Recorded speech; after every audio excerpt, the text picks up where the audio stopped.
Accidents happen, as the saying goes, and though we'd like to think of our favorite video game studios as people that know exactly what they're doing from day one to launch, sometimes things just land in their laps instead.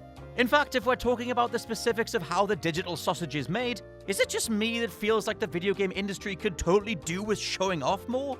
The music industry has recording sessions, movies often have entire documentaries attached to a film's production, but gaming?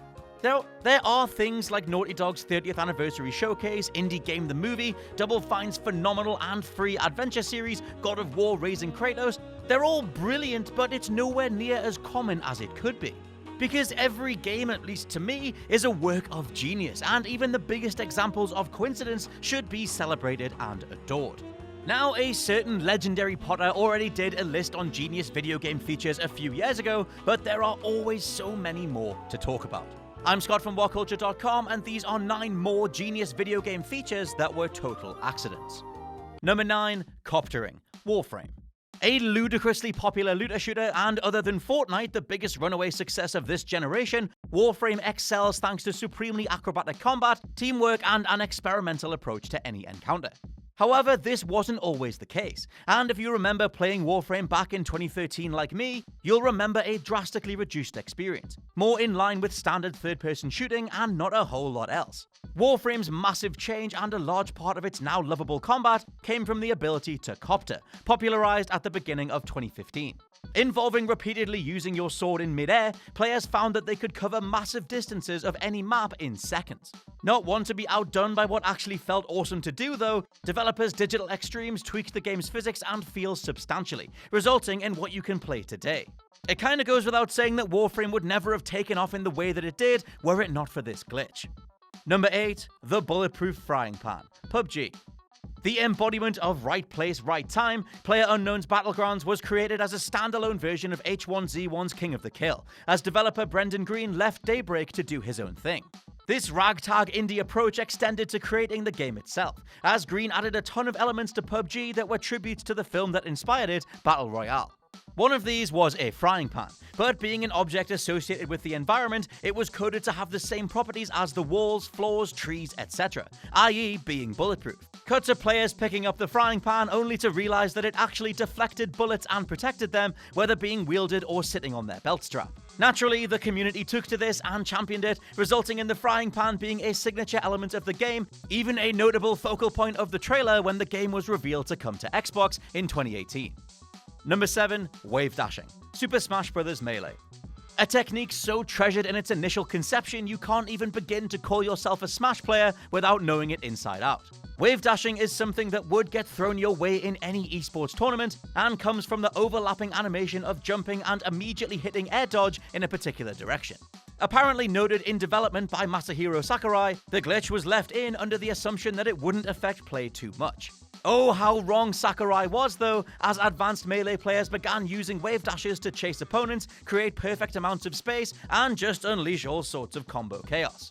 Because of this, it was removed in Smash Bros. Brawl only to return in Smash Ultimate, implemented this time round as a proper mechanic with slowdown if you use it too much. Number 6. The Creeper. Minecraft. Talk about legendary glitches. If we're gonna factor in just how many people have seen a given thing, Minecraft's creepers originating from a bug is certainly the most popular of them all. Considered a mistake by creator Marcus Notch Person, he was apparently trying to code a pig, like the docile ones that eventually ended up in the final build. However, as he was doing everything independently, adding values to polygons and clicking to see the final result, Notch accidentally typed the wrong width and length values into his pig model, resulting in a super tall creature, still with 4 small feet at the bottom. Realizing just how off this whole thing looked, he changed its color and gave it some dastardly AI, with the rest becoming gaming history. Number 5. Lowering your weapon. Every Halo after 1. Yes, I went my entire life not knowing about this, but it's too damn brilliant I have to tell you. Or I guess maybe it's common knowledge to the Halo fandom and I just missed it, so you can school me down in the comments. So, before legendary Halo Machinima series Red vs. Blue got off the ground, the original Halo featured a bug where if you aimed downwards too much, your character's head model would still reset and pop back up. This is how Red vs. Blue was animated, and going into Halo 2, Bungie thankfully left the bug in. They just changed it so that you could tap down on the D-pad to lower your weapon, triggering the animation all over again. Fans have since used this to make endless fan films or just to take pictures of their custom Spartans. And to this day, the feature is still in every single Halo game. The only change is that sometimes the buttons you press are different. Number 4. Metal Gear Solid's legendary stealth. Hideo Kojima is either an off-kilter genius waxing philosophical on the nature of nuclear weapons and humanity's inevitable thirst for self-destruction, or he's the guy that dangles boobs in your face, lets you wee on mushrooms, or creates characters called Shoot Gunner and Hot Coldman. To some, these are one and the same. As for Metal Gear, the story goes that he came up with the idea for stealth and took it to the programming team to see how they could move forward. What actually happened though was the total opposite. 1987's original Metal Gear was intended to be a full-on action game, something that you can see through Solid Snake's initial character portrait resembling/ripping off the Terminator's Michael Biehn. When it came time to program enemies firing at you alongside the need to evade and counterattack, the woefully inadequate MSX hardware literally couldn't handle it. Facing a crisis as they couldn't deliver the game they'd initially pitched, Kojima's genius moment came in the form of then suggesting the idea of evading guards rather than tackling them as a workaround. Stealth was kinda born by accident. Solid Snake became a super sleuth superhero for the ages, and Metal Gear's plot became the basis for every game that would follow, with the genre itself becoming a staple of the industry. Number 3. Lara Croft's chest. What you think? Lara's ultra-sexy look was custom-built to enslave the Western world's hormones one Lucozade commercial at a time. Her chest was conceptualized by a horny team of horny-ass designers, electing to go directly down the sex sells route, backing it up with actual gameplay to give us something to do. What actually happened? The whole thing was, according to the designer who did this, an accidental glitch in the most, I don't know, it was like that when I got here kind of way. The story goes that lead coder Toby Gard was playing around with a far smaller amount of polygons used to create characters back in the day when he inadvertently tweaked Lara's chest slider from 50% to 150%. The result was him looking rather sheepish as the rest of the team convinced him that this would be a great identifying factor and a solid business strategy. Lo, Lara's world-changing teenage trouser-tent-erecting figure was born. Looking back, you can totally tell it's just one polygon stretched all the way out, but that didn't stop the Western Hemisphere ogling her as much as possible. Number 2. Silent Hill's iconic fog.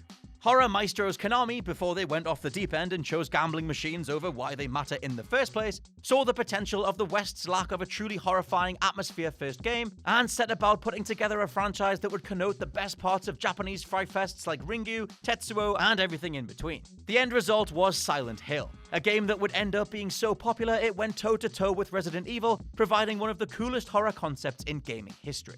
The franchise's most obscuring yet effective element, though, was the pea-soup fog that blankets the city. A brilliant feature at the time that actually was a product of technical limitation. See, the first PlayStation's technical specs meant the draw distance was incredibly short, leading to Konami having to include a ridiculous amount of fog down every street just to cover up the fact that the game couldn't render what was behind it. Turns out that was something every review then pointed to as a defining aspect, and one that heightened the tension of every encounter, especially against those window-smashing air screamers right at the beginning. In a spectacularly dumb move though, Silent Hill's HD re-release meant that this technical limitation was lifted, and Konami removed the fog, exposing the dilapidated town for what it always was. So if you're ever gonna go play Silent Hill and understand why it mattered so much, just emulate it or dig out the originals. In trying to intentionally fix the mistakes of the past, Konami broke one massive thing that they'd accidentally got right. Number 1. Super Mario's entire character design. Now this is one of my all-time favorite gaming facts. So we tend to assume that Nintendo's Fairy Tail workforce had a dedicated vision for Mario from the very beginning. Yes, he came from a discarded Popeye game, but everything else was at least planned in advance, right? Wrong. In a perfect example of working with what you have, now legendary artist and conceptual genius Shigeru Miyamoto was more than aware of the technical limitations of 80s hardware. Looking to Western shores and seeing how many American or English designers were basing their characters on stick figures or just all sorts of undetailed form factors, he decided that Mr. Video, Mario's first name, should be more recognizable. Stuck with a 16x16 pixel grid to play with, he cobbled together a way to make him stand out. With something of a trial and error approach to playing with this grid, you can still see how every aspect of the character was crafted through limitation. There weren't enough pixels to do a detailed face after the body was done, so a mustache was used to cover the area it would go. Mario was then given a hat to disguise not being able to animate hair, and his costume was designated as overalls so that his limbs could be different colors in a believable manner. He became a plumber because many of the levels had underground portions, and one of the globe's most recognizable characters of all time was given life. And that is a whole bunch of video game features that were total accidents. Let me know your favorites down in the comments below, and please check out the WhatCulture Gaming Podcast. For now, I've been Scott from WhatCulture.com, and I'll catch you soon.